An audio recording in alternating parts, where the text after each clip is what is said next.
The first glimmerings of this symphony are to be found in Beethoven's sketchbooks, where one page contains a fragment like this.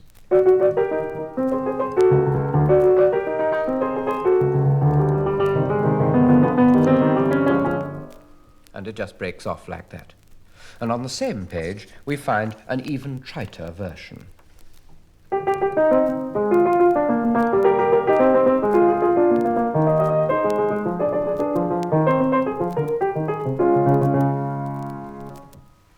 Beethoven threw out some very commonplace lumber when he was in the throes of composition. His first impressions were nearly always trivial.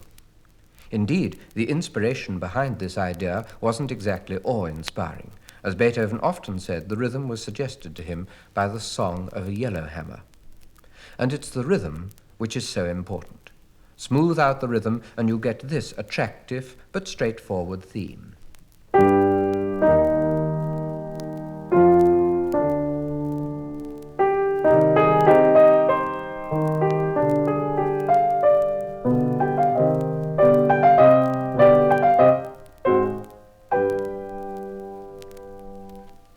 The Beethoven inflections are there, but what a far stronger impression you get when the rhythm is restored.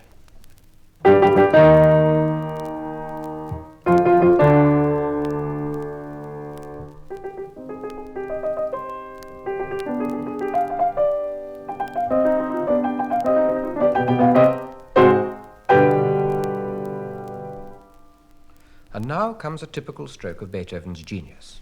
At the beginning, the little ta-ta-ta-tum motif comes twice, both times strongly. Now it appears again as loud as before. But just as you would logically be expecting another loud version to balance the opening, he goes off into a quiet, descending sequence which gives the theme a new feeling of enhanced mystery. The first phrase was rising all the time.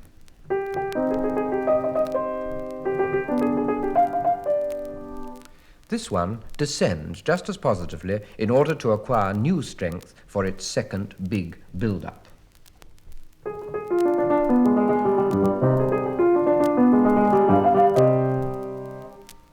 So far, all the passage work has been derived from the opening, and it is, of course, its economy that makes the symphony so concentrated.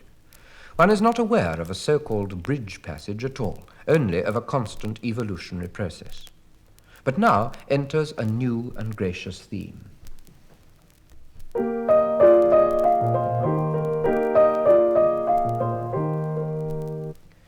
Even this, though, is related to the opening. Usually, first and second subjects are kept scrupulously apart. After all, contrast is the very reason for their existence. But here, the first motif keeps on nudging the second one aside.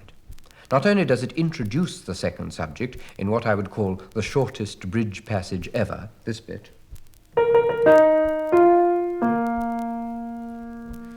but it also keeps on coughing at its elbow as though to say, "Don't forget me."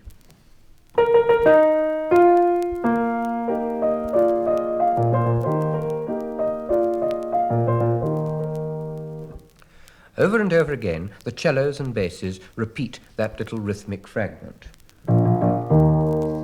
until finally it completely swamps the gracious second subject. This climax ends the exposition, as it's called.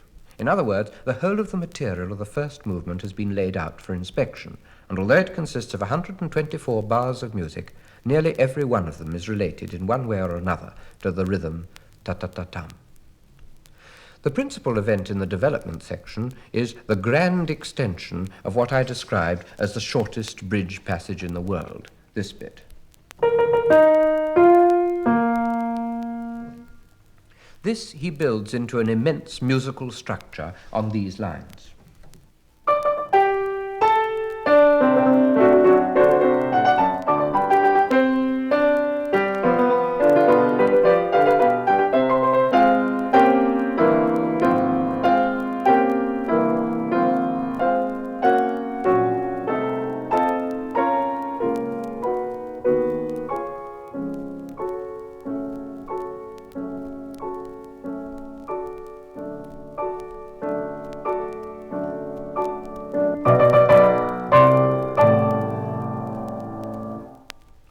as you probably realized, he strips the first pattern down to 2 notes only, like 2 giant stepping stones which take us into very remote territory. The recapitulation, or third main section of the work, has some interesting surprises, of which one of the most notable is the little oboe cadenza, which flowers where once there had been silence. As it first came, the opening paragraph ended like this. Now, Beethoven interpolates this new and poignant phrase.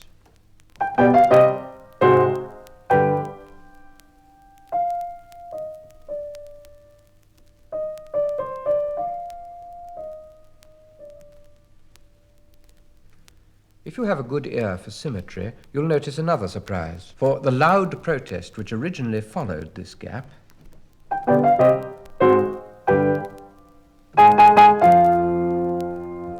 that whole section is now jettisoned, and instead we find a soft murmur of descending phrases.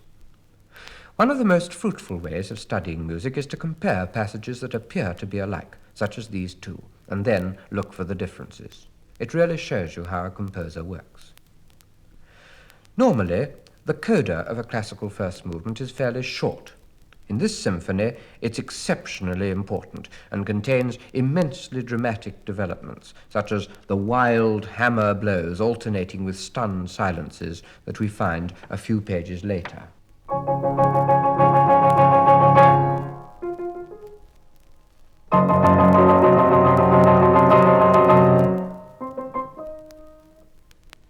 Again, though, the extraordinary concentration of material is very marked, and nothing in this movement is irrelevant to the main issue.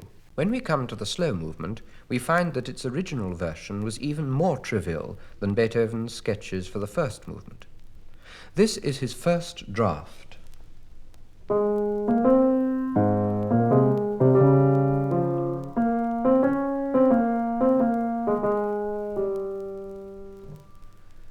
From this grew the tune as we know it, which is later varied in several more elaborate ways. Here's one version.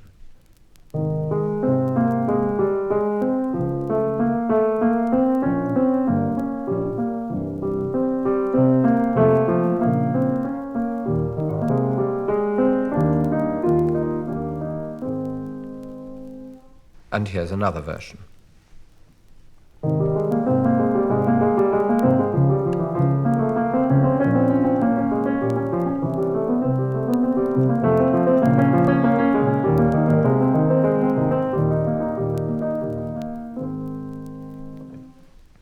Above this section, the woodwind holds a sustained high E-flat, which creates a lovely clash with the harmonies below until it gives way and slides up to E natural. This is the basic skeleton of the harmony at this point.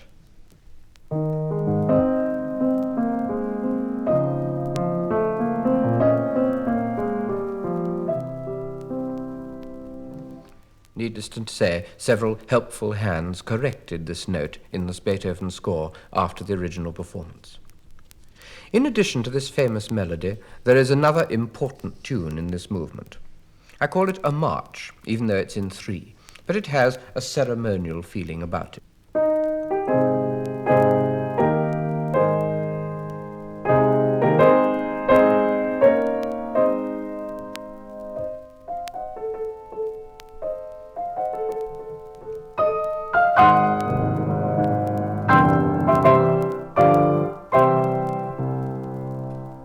Between them, these two ideas more or less monopolize this lovely movement. Notice the curious quickening of the pulse, by the way, towards the end, as though Beethoven's thoughts were already wending towards the Scherzo, which is where we must go now. This third movement is full of interest.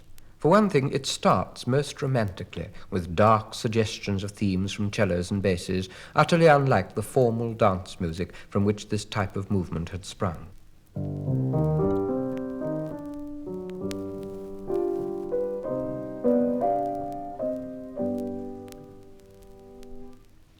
And then there's the strong horn theme, suggesting the rhythm of the first movement.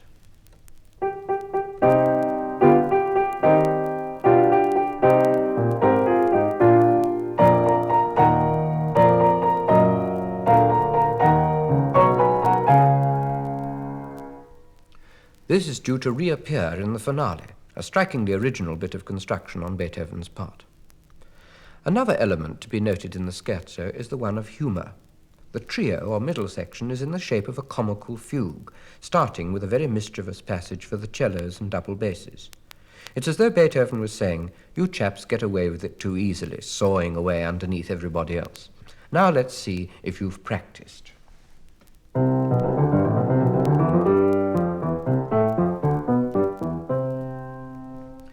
And later, Beethoven has another crack at the double bass players, giving them a couple of false starts, as though they kept on breaking down.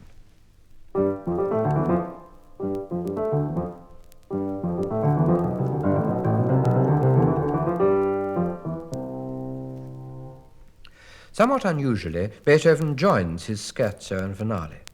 The link-up is a wonderful passage, with the violins groping their way out of the mist while a constantly repeated drum beat underneath urges them on. It was this part that the Russian critic Ulibichev described as like the intolerable mewing of cats. I can't say that I agree with him, but still, here's the bit he meant.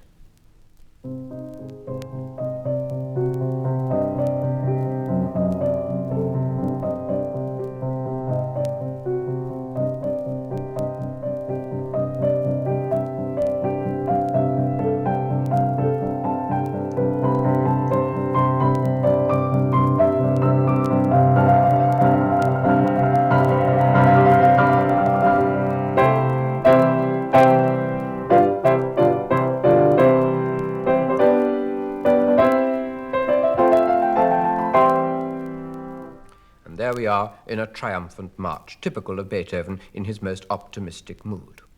Once again, his first draft is remote from what we now know. The sketches show a theme on these lines.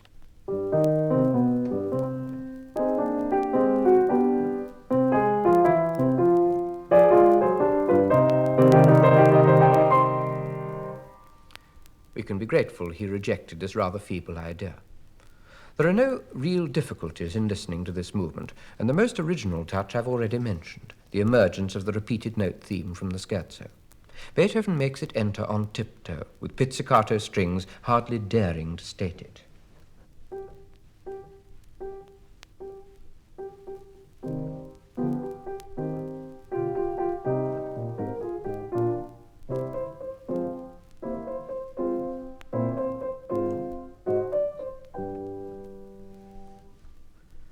But this retrospective mood is soon swept away in the general rejoicing. By the way, notice a rather lovely sustained tune which the oboe has there, which wasn't there in the scherzo. The other main event concerns a tune that first appears in a fairly noble form.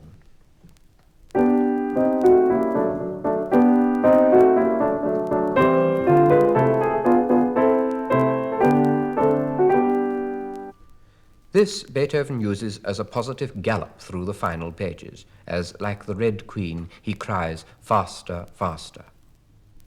It is the fashion to dismiss this symphony as hackneyed.